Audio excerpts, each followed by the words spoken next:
ada desain, quote unquote ada desain tertentu lah gitu kan, yang memang akhirnya di persidangan pemeriksaan saksi awal waktu itu kita dapat explore lebih lanjut dari tim kuasa hukum, alhamdulillah.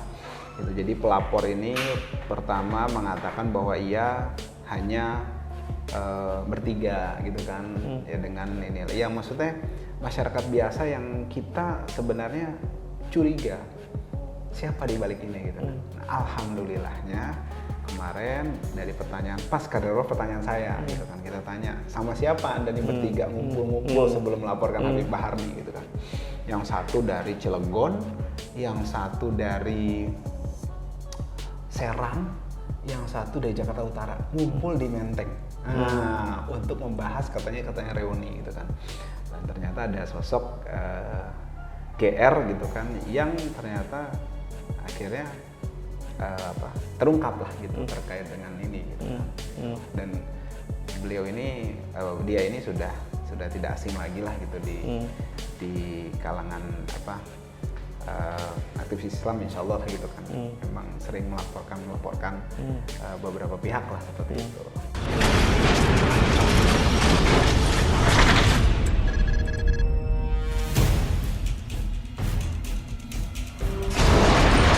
Assalamualaikum warahmatullahi wabarakatuh. Hamdanillah wa sholli ala Rasulillah la haula wala quwwata illa billah. Para netizen viewer yang senantiasa dirahmati Allah Subhanahu wa taala. Jumpa lagi bersama saya dalam diskusi. Saya Slamet Sugianto. Saya siapa?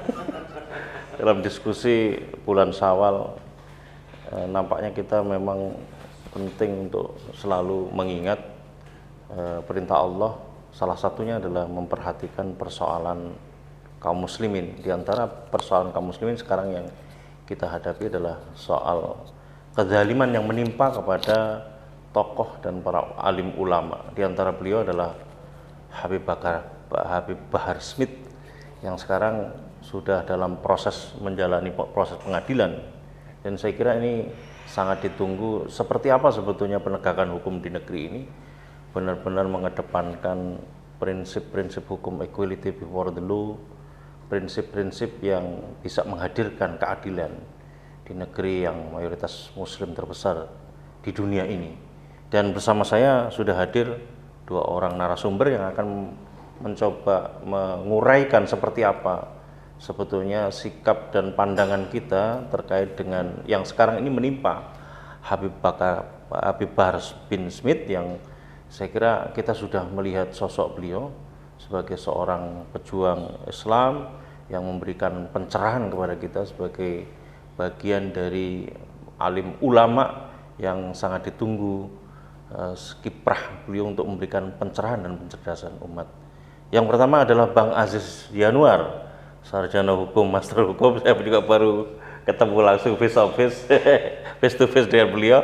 Biasanya online kita bertegur sapa. Yang kedua, seperti biasanya juga Bang Ahmad Husseindin, sarjana hukum. Kita akan mencoba mengupdate perkembangan terbaru mengenai proses pengadilan Habib Bahar bin Smith yang Bang Aziz kemarin sampaikan tadi ya, yang sudah berlangsung ya. Seperti apa dinamikanya dan seperti apa poin penting yang penting kita pahami dan kita cermati bersama untuk bisa kita kawal bersama-sama. Ya, terima kasih kepada Ustaz Slamet, Ustaz Ahmad, dan juga pemirsa sekalian dari viewer PKAD dan juga umat Islam semua yang memang concern dengan penegakan hukum yang berkeadilan.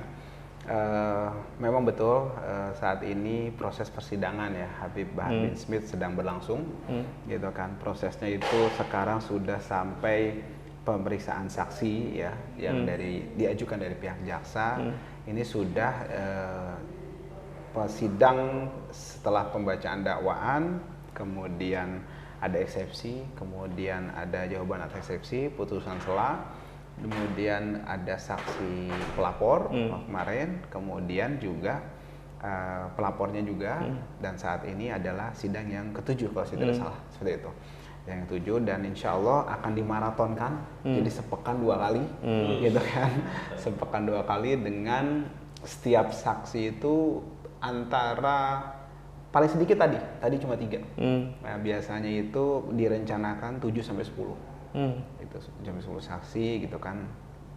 Dan banyak yang kita bisa eksplor sebenarnya di sidang yang alhamdulillah diliput live juga oleh beberapa netizen dan youtuber kan. Itu juga ada live-nya dan itu menarik memang untuk dicermati karena memang banyak kita bisa lihat ya skenario Allah ini dibuka luas gitu kan, bagaimana makar-makar musuh-musuh kebenaran ini akhirnya bertumbangan satu persatu gitu kan, dan alhamdulillah dan semoga nanti kedepannya berpihak terus kepada kebenaran dan juga kita semua diberikan kemudahan untuk menjalani seperti itu. Apa yang kira-kira penting menjadi bagian yang dicermati yang abang sampaikan sebagai makar, makar Allah itu?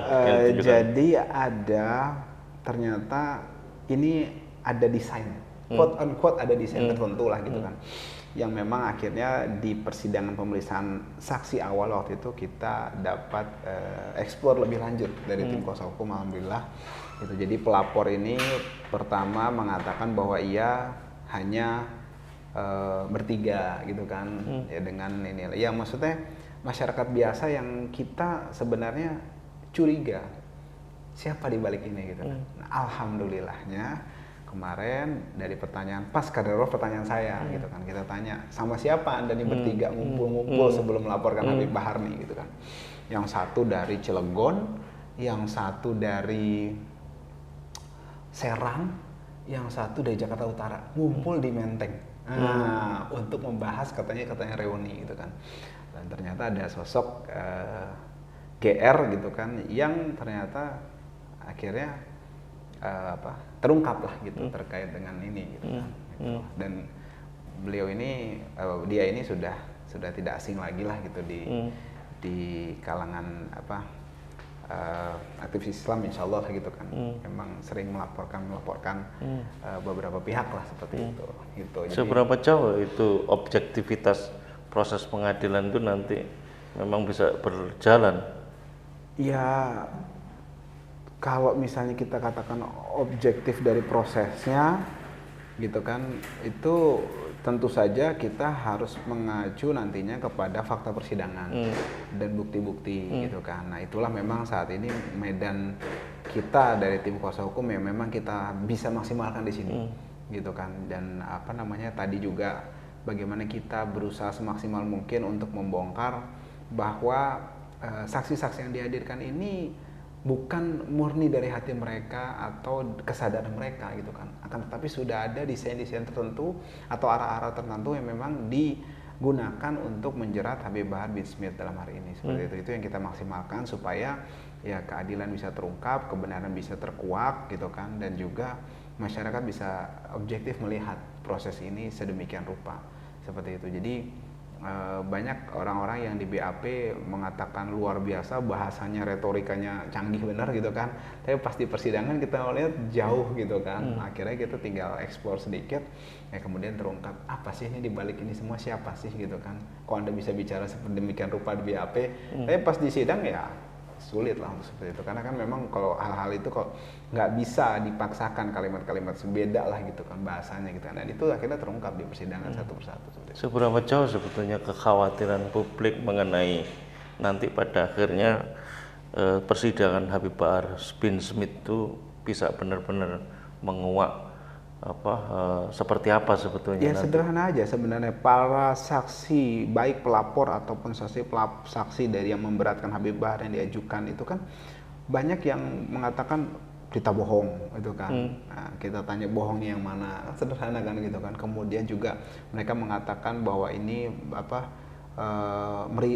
bahasanya tuh objeknya ini yang dikatakan oleh Habib Bahar ini bukan mengandung kebohongan saja, tapi mengandung unsur ini provokasi. Nah, provokasinya yang mana gitu kan. Nah, akhirnya kita eksplor, mereka bingung jawab provokasi, kemudian menjawab soal hal-hal yang jauh daripada itulah gitu kan. Itu bingung gitu kan. Akhirnya sampailah kita pada satu momen bahwa memang ini ada desain-desain tertentu untuk menjerumuskan beliau Habib Bahar bin Smith gitu kan. Nah, kekhawatiran kita semata-mata nanti bagaimana kami masih berkeyakinan insya Allah kita tetap dalam proses persidangan sebagaimana mungkin Bang Ahmad sudah sering menjalani juga. Kita ini kalau saya pendapat saya pandangan saya adalah optimis realistis. Jadi kita tetap optimis gitu. Makanya kita tetap optimis sebagaimana ajaran agama kita kan, meskipun besok kiamat hari ini tertanamlah pohon gitu kan. Jadi mau mereka zolim kayak apa, kita jalan aja terus gitu kan. Tapi juga kita tetap realistis, dalam arti kita harus antisipasi beberapa hal yang jangan sampai malah kontraproduktif. Itu harus kita siasati lah sedemikian rupa gitu ya, supaya semuanya itu berjalan sesuai dengan arah-arah yang memang sudah kita pertimbangkan gitu. Dengan jangan lupa juga selalu itu diiringi dengan sabar dan doa insya Allah. Ya, kita kawal terus proses pengadilan beliau karena ini menjadi bagian tanggung jawab semuanya, terutama kaum muslimin yang menimpa kepada salah seorang ulama kita. Saya coba beralih ke Bang Ahmad Kosinuddin. Bang Ahmad Kosinuddin, Anda juga mencermati dan mengawal kasus Habib Bahar bin Smith dan Anda sudah membuat dulu ya, saya tidak ngerti apakah perkembangan kasus berikutnya berubah legal opinion terkait dengan kasus Habib Bahar bin Smith ini. Bisakah di refresh kembali agar segar dalam ingatan publik seperti apa sih positioning kasus Habib Bahar bin Smith di tengah kasus yang sama menimpa kepada para ulama kita ya? Bismillahirrahmanirrahim. Kasus Habib Bahar bin Smith adalah kasus politik ya, bukan kasus hukum. Artinya kasus ini diproses bukan berangkat dari adanya suatu tindak kejahatan yang dilakukan oleh Habib Bahar bin Smith, tapi berangkat adanya preferensi politik yang berbeda yang diambil oleh Habib Bahar bin Smith. Kalau konteks apa? Ini Habib Bahar bin Smith ini kan mengambil pilihan selalu kritis ya, selalu menyampaikan amar ma'ruf nahi munkar, dan itu berbeda dengan profesi politik yang diambil oleh rezim ini tidak mau dikritik, tidak mau, kemudian dinasihati tidak mau, kemudian ada aktivitas amar ma'ruf nahi munkar. Nah, perbedaan pandangan politik inilah sebenarnya menjadi latar belakang kasus hukumnya. Jadi saya katakan ini kasus politik sebenarnya, meminjam sarana hukum, meminjam narasi hukum. Kan kalau kita kembali flashback ini kan masalahnya kan perseteruan Habib Bahar bin Smith dengan Dudung Abdul Rahman. Nah saat itu kan kita tahu Dudung Abdul Rahman juga melakukan tindak pidana penodaan agama. Kritik keras Habib Bahar bin Smith di salah satu channel YouTube saat wawancara itu kan diarahkan kepada Dudung Abdul Rahman, dan saat itu juga kemudian ada semacam upaya untuk menyerang balik ya melalui narasi itu gitu. Saya sendiri di awal saya pikir ini kasusnya adalah kasus terhadap saudara Dudung Abdul Rahman gitu. Waktu itu saya optimis saja kalau kasus ini terkait ujaran Habib Bahar bin Smith terhadap Dudung Abdul Rahman nggak ada masalah, tetap Dudung akan dipanggil sebagai saksi gitu ya, saksi korban, karena kalau dianggap menghina Jenderal Dudung Abdul Rahman kan mutlak harus ada kehadiran saksi korban. Ternyata ya ini tadi ini adalah kasus politik dan meminjam pasal politik.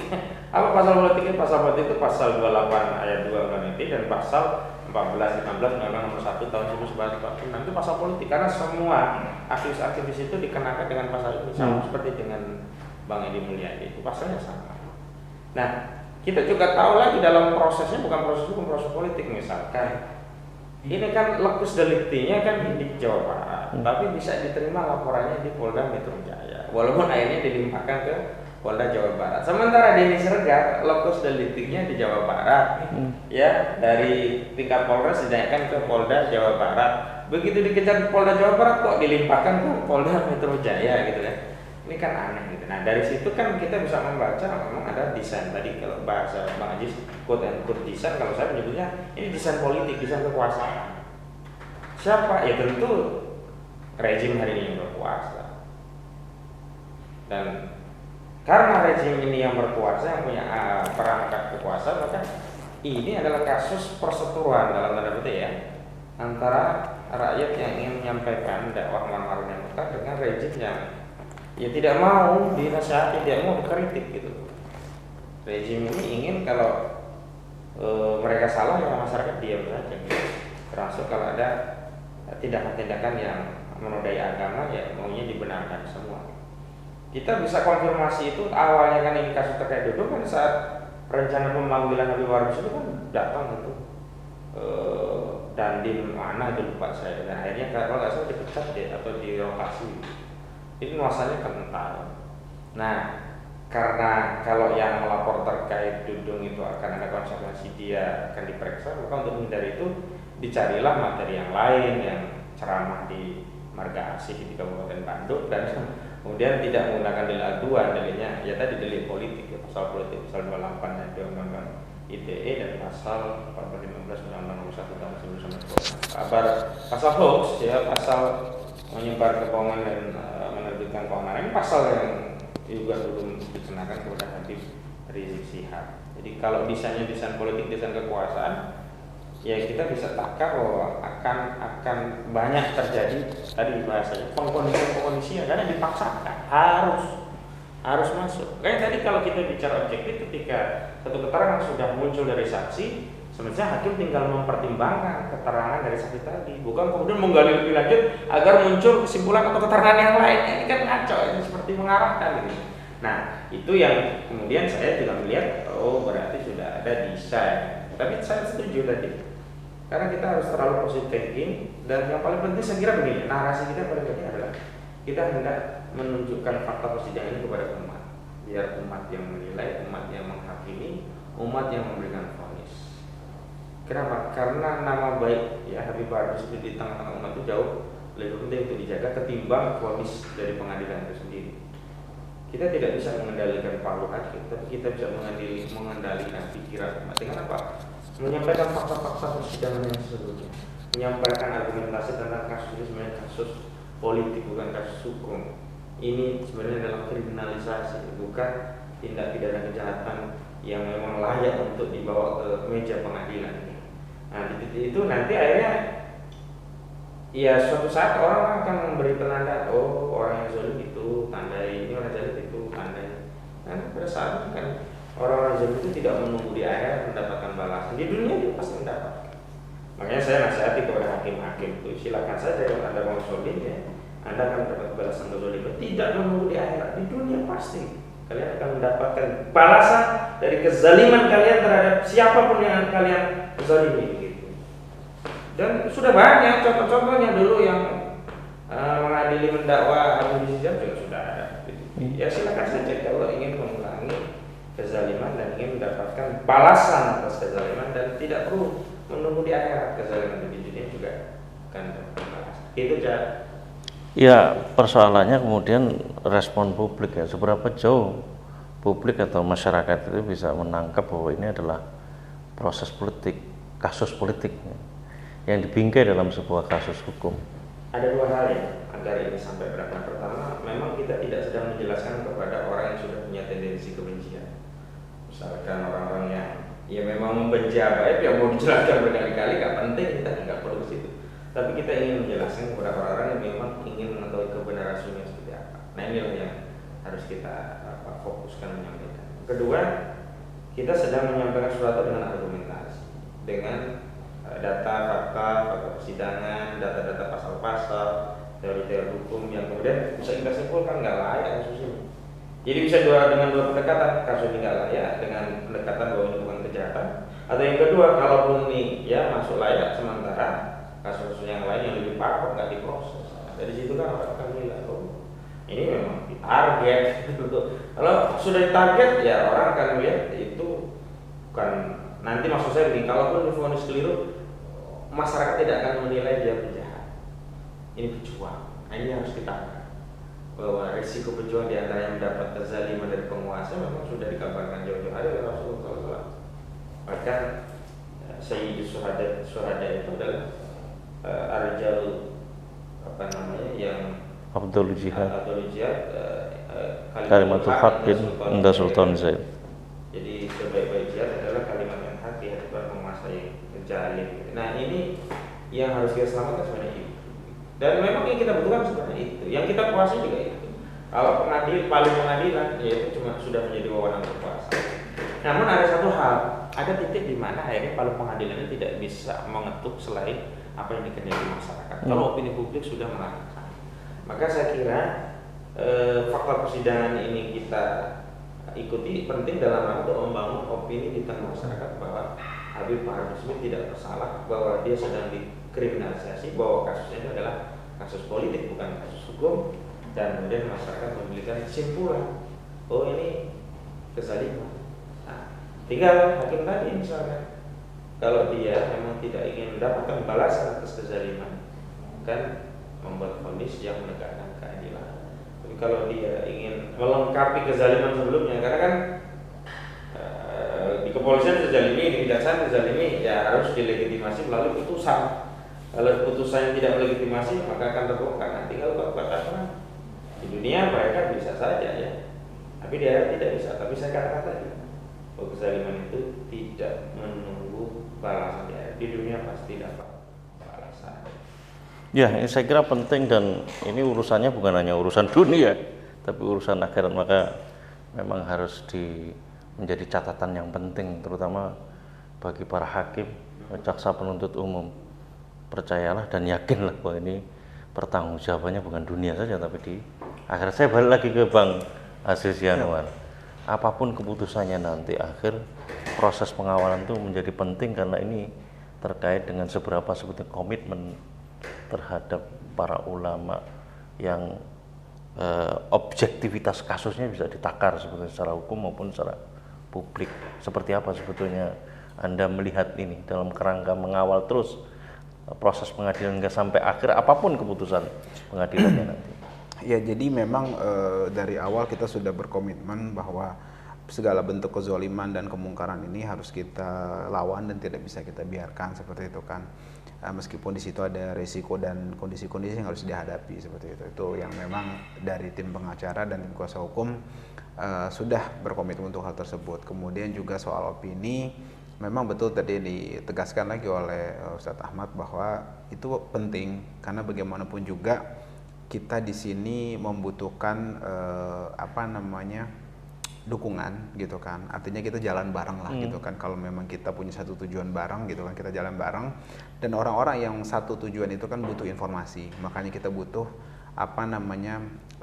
media, kita butuh sarana gitu kan untuk mengkomunikasikan hal tersebut supaya link and match juga kan seperti itu dengan fakta-fakta yang memang sudah dijalani seperti itu. Jadi kita harus memang bersinergi dengan hal tersebut supaya memang nanti di sana ada satu tujuan yang memang digapai secara bersama-sama. Kemudian kita kawal tersebut, kawal kasus tersebut, kawal objek tersebut supaya nanti sesuai dengan yang kita memang harapkan tentunya.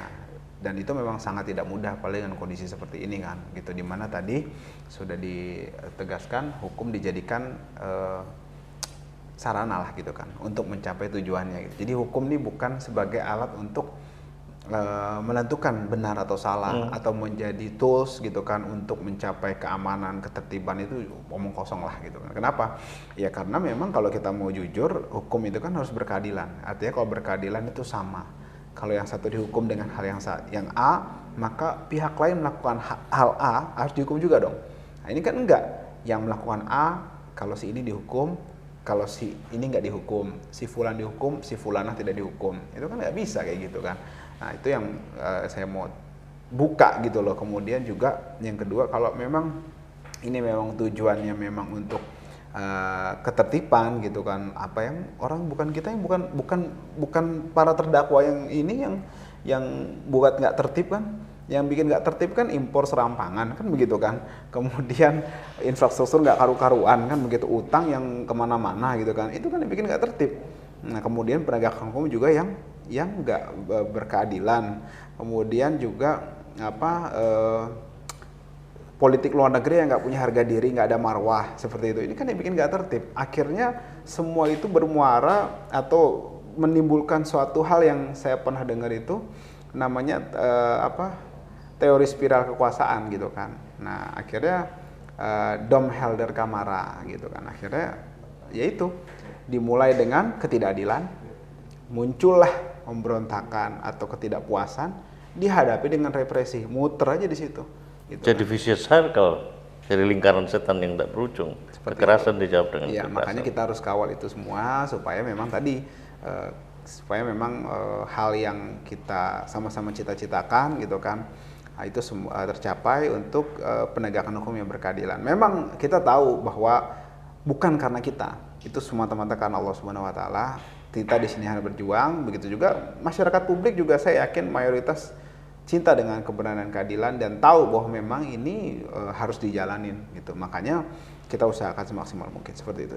Ya, dalam konteks mengawal dari sisi litigasi maupun non litigasi proses pengadilan maupun di luar pengadilan untuk memperkuat pengawalan proses pengadilan, kira-kira apa yang penting sebagai bagian akhir dari diskusi kita yang penting dikawal oleh publik terkait dengan kasus secara spesifik Habib Bahar bin Smith ini? Ya, baik Habib Bahar bin Smith ataupun kasus-kasus lainnya yang melibatkan tokoh publik yang memang kritis kepada ketidakadilan gitu kan, itu memang yang jadi concern kita adalah kita harus berpikir cerdas bagaimana kita tidak terjebak pada hal-hal yang malah kontraproduktif gitu kan. Jangan lupa mereka ini siang malam juga pegiat kebatilan ini juga berpikir, berusaha sedemikian rupa gitulah. Kita juga jangan mau kalah juga, artinya kita mulai menyaring informasi, itu penting gitu loh.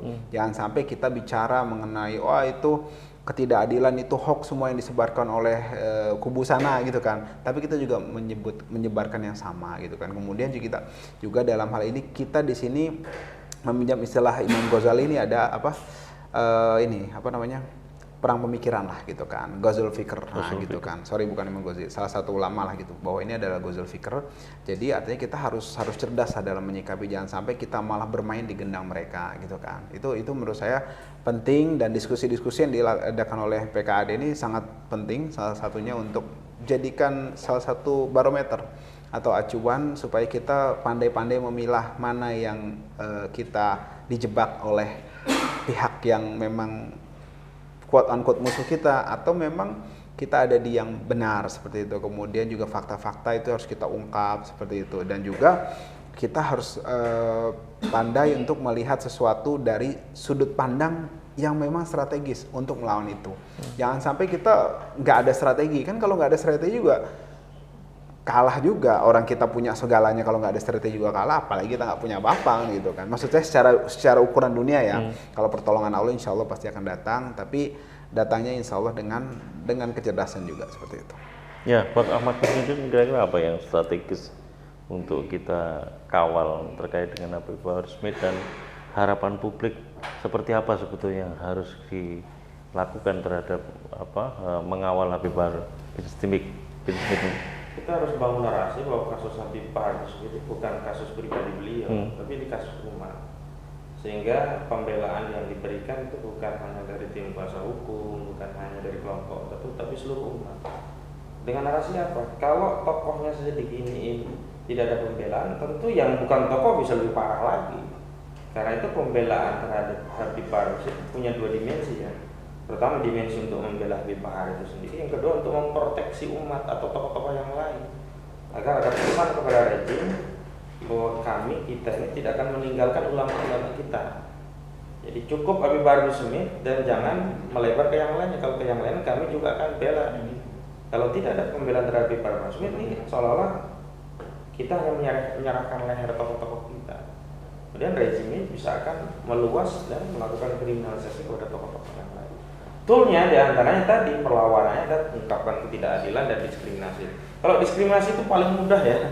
Misalkan kalau hoax-nya Luhut Binsar Panjaitan yang 110 juta dukung tunda pemilu, nggak pernah proses sampai sekarang. Laporan Bang Eki ditolak, begitu Habib Bahar Smith cepat sekali. Itu isu diskriminasi. Isu ketidakadilan banyak lagi gitu. Nah ini yang kemudian harus kita eksplor, jika dimensinya tidak ansih tentang kasusnya, tapi kita komparasinya dengan kondisi kebangsaan kita. Ada fakta apa sih di negeri kita? Dikaitkan juga dengan apa? Dengan prioritas bangsa kita sebenarnya apa sih? Apa ngurusin Habib Bahar Smith? Bukan. Apa sih yang dirugikan oleh seorang Habib Bahar bin Smith itu loh? Nggak ada BLBI itu nama Habib Bahar Smith selama malah mencerahkan. Malah mencerdaskan. Terlepas orang yang kemudian masyarakat cerdas itu khawatir karena itu akan membuat dirinya tidak mudah untuk berbuat zalim gitu, itu kan hal yang lain. Justru orang yang zalim tadi seharusnya berpikir, kuncinya kan sederhana. Ya jangan berbuat zalim, kalau tidak ingin dikritik dia berbuat zalim, sederhana kan? Orang mengkritik itu paling banter cuma ngomong. Coba kalau dikritik nggak ditanggapi, diam nggak bisa apa-apa. Kalau nggak mau dikritik, turun dari kekuasaan, pasti nggak ada yang mengkritik. Coba saya kasih tahu nih, Wiranto sampai hari ini ada nggak yang mengkritik? Nggak ada, karena bukan menteri lagi. Sekarang Mahfud MD yang dikritik terus, karena kekuasaannya dikritik, bukan pribadinya.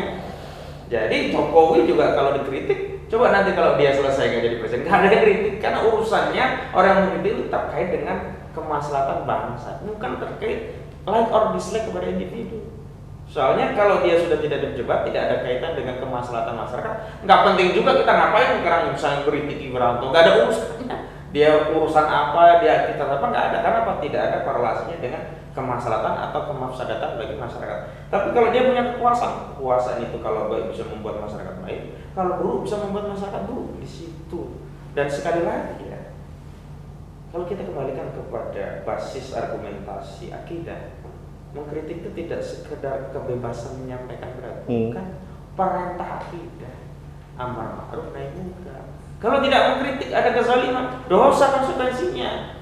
Ini bukan sekedar menjalankan hak konstitusional untuk menyampaikan pendapat. Ini dalam rangka menjalankan kewajiban umat Islam untuk dakwah, yang kalau kewajiban ini tidak dijalankan, umat Islam berdosa. Nah, daripada kalau penguasa itu kan sebenarnya dua ya sikapnya. Mendengar, lakukan perubahan, nggak mendengar, cukup tuli juga udah selesai, nggak bisa apa-apa ya. Coba, apakah bisa kritik itu kemudian membuat penguasa itu benjol atau lebam? Enggak, cuma omongan doang.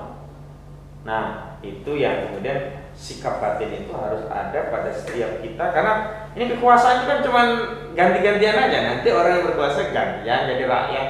Nanti bisa jadi yang mengkritik itu naik. Nah, jangan sampai nanti yang biasa kritik naik, nggak mau dikritik. Cobalah sekarang yang berkuasa. Ini kok dulu paling kencang kritiknya.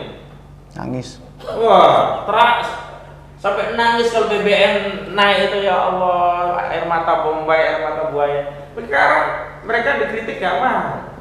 PDIP lah nih ya, kita tahu Puan Maharani dulu nangis, Megawati dulu nangis, Hasto juga nangis. Tapi sekarang mereka mengeluarkan kebijakan yang begitu rupa, tidak ada mereka kemudian mengingat apa dulu pernah menjadi oposisi, dulu sama SBY apa aja juga dikritiki begitu loh.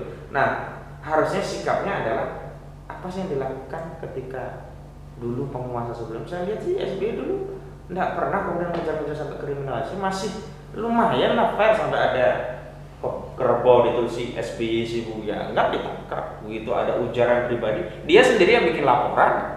Hari ini cukup dengan pasal hoax, nggak perlu presiden bikin laporan. Cukup dengan pasal 28 ayat 2 undang-undang itu nggak perlu presiden. Narasinya di media ini apa presiden dihina, tapi nanti proses penyidikannya pasalnya pasal hoax. Jadi seolah-olah orang jadi takut mengkritik presiden, tapi pasalnya bukan penghinaan presiden, karena pasal penghinaan itu kan jadi delik aduan. Dan ini yang kemudian ada ketidakjujuran dari sisi narasi yang disampaikan media dengan fakta hukum yang dijadikan bahan penyidikan. Iya. Bang Munarman itu yang paling jelas. Narasi teroris, terakhir apa coba? Hanya karena hadir dalam sebuah acara, dan di acara itu ada pembayatan pada kelompok yang diklaim itu teroris. Terus dia hadir di acara itu kan nggak tahu ada rencana itu.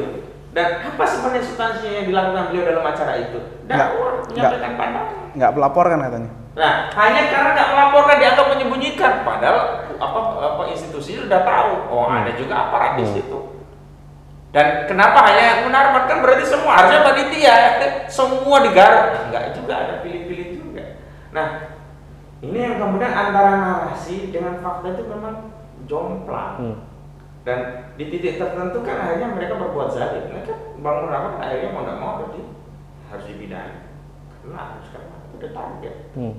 Nah, kalau sudah begitu, apakah ini keadilan? Nah, ini yang penting. Karena begini, kalau kita bersuara kencang bukan hanya untuk membela orang yang dizalim, akhirnya nggak melebar ke yang lainnya. Nah, ingat, ini juga bukan narasi kebencian, dan ini adalah narasi kasih sayang. Karena apa? Rasulullah itu bersabda, unsur akhaka zaliman aw mazluman. Tolong saudaramu. Saya itu melihat Pak Presiden Pak Jokowi itu saudara muslim. Karena saya ingin menolong beliau dengan apa? Mencegah kezaliman. Cara mencegahnya apa? Dengan mengkritik. Saya tahu dengan mengkritik sadar atau khawatir nanti dikritik lagi, jadi tidak melakukan tindakan-tindakan itu. BBM nih mau naik lagi, kenapa kita kritik, mudah-mudahan nggak jadi. Tapi kalau memang akhirnya tetap naik ya ini Pertalite, ya kita sudah menunaikan kewajiban. Karena ada dua tujuan, pertama memperbaikinya, yang kedua yang paling asasi adalah menunaikan kewajiban kita untuk dakwah amar ma'ruf. Nah, Ya, gitu ya. dan itu kewajiban saya kira yang diyakini dan disadari oleh kaum muslimin semuanya.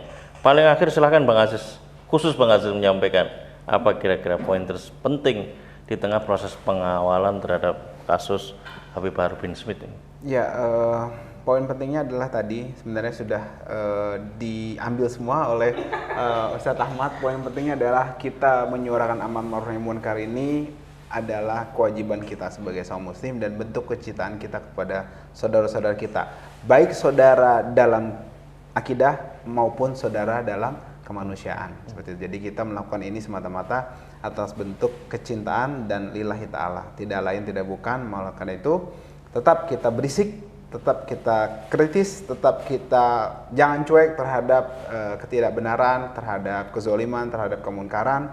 Jangan kita diam, karena diam terhadap kezaliman adalah merupakan teman-teman dari setan-setan yang bisu, seperti itu.